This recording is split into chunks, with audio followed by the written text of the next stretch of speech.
osobola okufuna olubuto n'oba olina oluseke olumu. Osobola okufuna olubuto n'oba olina oluseke olumu. Can you get pregnant with one fallopian tube? Can you get pregnant with one fallopian tube? Tugenda kwogera ku nsonga eno, biki byosobola okubanga okola oba otunulira okuba nti oyagala okuba nga ofuna olubuto ne woba olina oluseke olumu.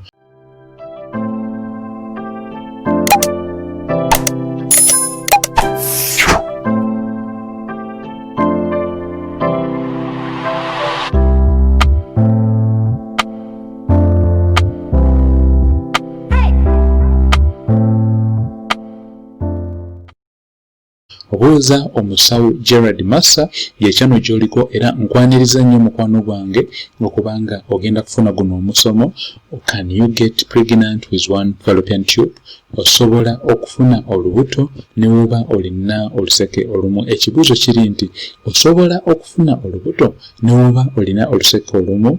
Yes, tugenda kuddamu kino ekibuuzo era buuza omusawo Gerard Massa yekyano gyoliko. Ku kyano yaffe eno twogera ku nsonga ezikwatagana n'endwadde n'obulamu embeera ez'abakyala kye bayita women's health. So point esooka eri nti osobolera ddala okufuna olubuto ne woba olina oluseke olumu.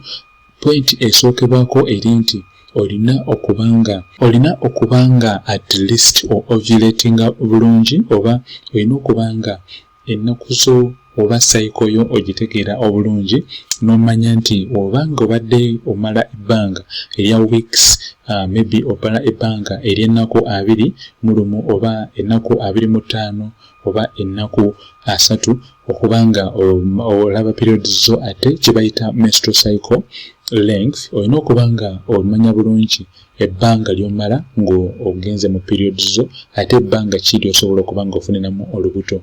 So n'obanga obadde olina oluseke olumu, kasita obanga osobola okumastaringa n'omanya nti zino ennaku z'osobola okufuniramu olubuto oba zino ennaku z'otasobola kufuniramu olubuto kye bayita ovulation, kasita obanga osobola okumanya nti yes ennaku zo zitambula we ziti oba danger days zitambula we ziti, osobola okufuna olubuto newankubadde ng'obadde olina oluseke olumu. Buuza omusawo Gerard Massa yekyano gyoliko era nsanyuse nnyo mukwano gwange okubanga oli kufuna guno omusomo. Next point eri nti olina okubanga olina hormones zo ate nga zibalansinga. Bwe tuba twogera ku hormones ezibalansinga, first of all tujja kuvunula ekigambo hormones kitegeeza ki. Hormones bye birungo ebireetera omukyala okubanga agenda mu nsonga ze ate n'abanga ne periods ze waba zifunye ne zibanga zibalansinga. So olina okubanga hormones zo zibalansinga obulungi. Hormones ze twogerako ziri 4 wadde waliwo era ebika bingi nnyo nga bigenda ne mu 7 oba 8 naye ze tuli okwogerako mu video yaffe eno. Can you get pregnant with one fallopian tube? Hormone esooka yeno gye bayita follicle stimulating hormone oba FSH, and then eyokubiri gye bayita luteinizing hormone oba LH. Kati hormone yeno gye bayita follicle stimulating hormone ne LH zibeera produced oba waliwo part mu bwongo ezireetera okubanga zifuluma zibeera produced ne zibanga zifuluma. So part eyo bagiyita the anterior pituitary gland. So part eyo webanga ebadde tekola bulungi, hormones zo ne zibanga tezibalansinga, mukwano gwange ebyokufuna olubuto biba bigenda kuzibuwala paka ng'ogenze ewa dokita omukugu n'akunnyonnyola bino bye tukunnyonnyola okubanga n'akusaba nti oba tukebereko ku hormones tulabe. Ekirungi ekiriwo kiri nti singa hormones ezitabalansinga zizuulibwa ate n'ofuna treatment osobolera ddala okubanga ofuna olubuto. Next, can you get pregnant with one fallopian tube? Yes, osobola okubanga ofuna olubuto just by having a healthy fallopian tube. Olina okubanga oluseke olwo olusigaddewo olumu lulina okubanga luli healthy oba lulina okubanga luyonjo. Obanga obadde ogenda bulungi mu nsonga za ovulation, hormones zibalansinga, naye ate noba nga ensekezo si nnyonjo, ebiseera ebisinga nga zirimu amazzi amacaafu, mu luzungu tukiyita hydrosalpinx. Oba obadde olina ekirwadde ekyo eky'amazzi amacaafu mu nseke nga maybe zabeera blocked oba nga zablockinga, ojja kulaba nti n'oluseke olumu lw'osigazza olwo tasaluba nga lubadde luli blocked, era ebyokufuna olubuto biba bizibu. So can you get pregnant with one fallopian tube? Yes, osobola okufuna olubuto, naye oluseke olwo lumu lulina okuba nga luli very very good, lulina okuba nga lukola bulungi, era oba oyagala okumanya nti ensekezo oba olusekero lwasigalawo lukola bulungi, osobola okukola test gye bayita HSG. HSG kitegeeza hysterosalpingogram. Hysterosalpingogram. Test eno ye test ey'enseke esobola okulaga nti wandibanga maybe olinamuko obuzibu mu luseke oba wandibanga ensekezo zibalansinga bulungi. So kyebakola mu test eno bakwata aka chemical bakayita ka dye, kabeera colored, then ne bakateeka mu bitundu by'ekyama nga bakayisa mu bitundu by'ekyama ne kayita paka ku mumwa n'abaana ne ka droppinga paka mu nabaanayo, then ne kagenda paka mu nseke. Ideally kalina okuba nga kayitamu mu nseke paka eri waggulu nga ku point ey'amagi, naye singa obanga obadde olina obuzibu ne blockage nga part ey'olusekero lwagetinga blocked, then kiba kitegeeza liquid eyo oba ka chemical ako ke bataddeyo mu bitundu by'ekyama tekagenda kuyita mu lusekero. So ekyo kye tuyimirirako ne tugamba nti wandibanga olina issue n'ensekezo oba oluseke olwasigala, wandibanga olina kye bayita hydrosalpinx. Hydro kitegeeza amazzi, salpinx kitegeeza mu nseke. Hydrosalpinx oba hydrosalpingitis kiba kitegeeza nti amazzi gali mu luseke oba amazzi gali mu luseke olwasigalira. So oba obadde otunulira okuba nga ofuna olubuto ate nga olina obuzibu ne blockage nga amazzi gali blocked, then mukwano gwange tuba tugamba nti olina okumakinga sure nti ogenda mu ddwaliro ne baku unblockinga oba amazzi ago ne bagajjamu ne booza mu nsekezo oba ne booza mu luseke olwasigalira. Next, ensekezo eziba nga zirimu kye bayita adhesions oba ebinyamanyama ebyajja just because umaze ebbanga eddene ng'ofuna infections wejjanjabisa naye tezigenda, zimanyi okuleeta adhesions.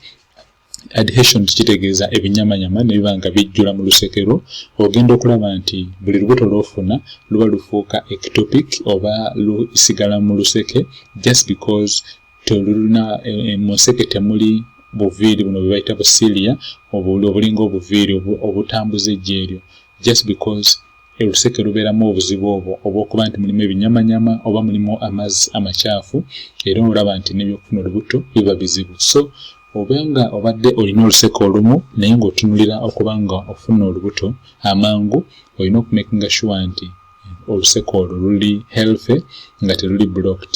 Next, stress free. Osobola okufuna olubuto wadde olina oluseke olumu just by managing stress. Olina okuba nga omanaginga stress. Stress ogimanaginga otya? Olina okumakinga sure nti at least oyogera ku mbeera gy'owuliramu, ate n'ekirala olina okumakinga sure nti weewala abantu abakustrесsinga, oba tosobola abeewala nga maybe tosobola abeewala, then ogezaako n'olaba nti adjustinga n'oba nga osobola okubeera n'abo abantu. Kuba teri muntu ali perfect, naye osobola okuwakinga ku strength ez'omuntu oba biki ebyamaanyi oba biki ebirungi omuntu byakola, n'otabanga buli kiseera otunulira bibi byokka byokka, otunulamu ebirungi omuntu byakola, then n'oba nga musobola okubeera awe mukyo kiba kikuyitiriddeko n'oba nga okyogerako. Kuba oba tokyogeddeeko n'oba nga buli kiseera obeera mu stress, then ekiseera kituuka stress eno neeyitirira nnyo ate n'oba nga osobola okufuna obuzibu obulala obunene. Next, osobola okuba nga ofuna olubuto wadde olina oluseke olumu just by doing tests like the urine analysis test. Olina okumakinga sure nti ofuna obudde n'ogendako mu ddwaliro ne baba nga bakolako ku tests. Tests zenjogerako ze zino nga urine analysis test, waliwo n'endala bagiyita rapid plasma reagin. Rapid plasma reagin yeno test ey'akabootongo syphilis. So waliwo ne tests endala nga urine culture and sensitivity mwabo ba couples oba abagalana ababadde ne infections zino okumala akabanga ng'ofuna empiso ofuna empeke naye nga totereera olina okuba nga okola test gye bayita urine culture and sensitivity test. Ate kati gwe oba tokyakola eno gye bayita urine analysis oba togikola oba olina okukola eno gye bayita urine culture and sensitivity test. So mu bumpimpi tugambye nti osobolera ddala okufuna olubuto wadde olina oluseko olumu just by okubaako ebintu ebiri very important ng'obitegeera. Point esooka olina okuba nga ovulatinga bulungi. Ovulation kiba kitegeeza olina okuba nga at least ennaku zo ozibala obulungi ate n'oba nga olunaku olw'14 osobola okumanya nti lunaku lw'osobola okufuniramu olubuto kuba eggi lifuluma ku lunaku olw'14 naye ate we liba lifulumye libeerawo for only 12 to 24 hours. Next olina okumakinga sure nti hormones zo zibalansinga era tugambye nti hormones zetwogerako yeno gye bayita follicle stimulating hormone, estrogen, progesterone, then ne luteinizing hormone zirina okuba nga zibalansinga.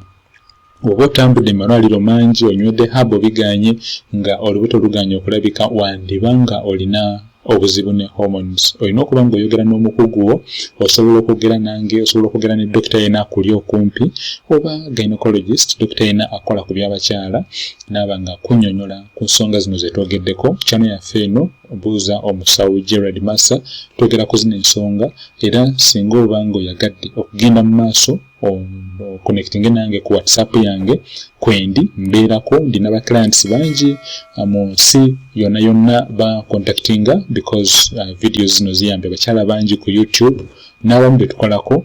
Yes, ojja kulaba nti bangi nnyo bali kusasulayo ku kasente aka consultation kaba ka mutwalo gumu gwokka okuteeka ku Airtel Money. Namba zange ziri +256 701 79 7876. Namba zange za Airtel Money ya Airtel Money eri +256 701 79 7876 eri +256 701 797876.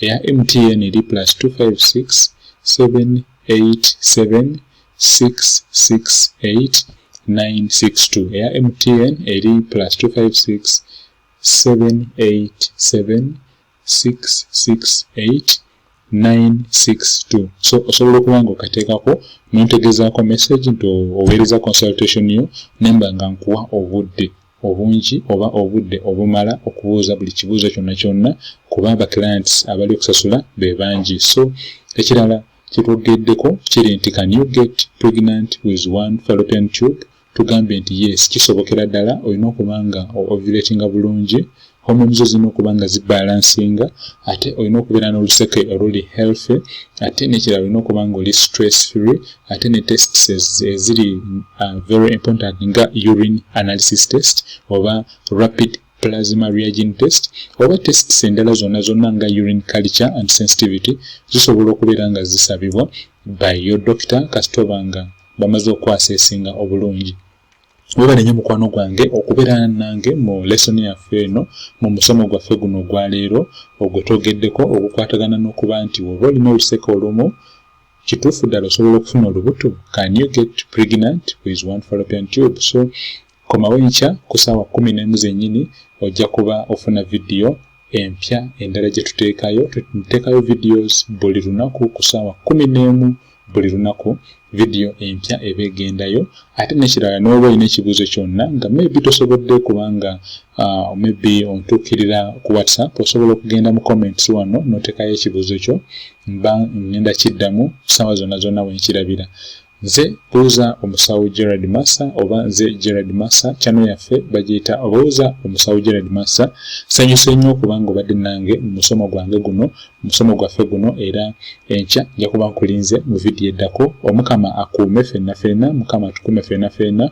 Olunaku olulungi, musule bulungi. Bye bye. Hello, welcome to our channel. I'm Gerard Massa, the health educator. On this channel, we talk about pregnancy related questions. We answer all your pregnancy related questions. We also do talk about conditions including fertility, infertility, endometriosis, endometritis, and also we do discuss issues regarding polycystic ovarian syndrome. Let me know if you have any questions, and welcome for today's lesson.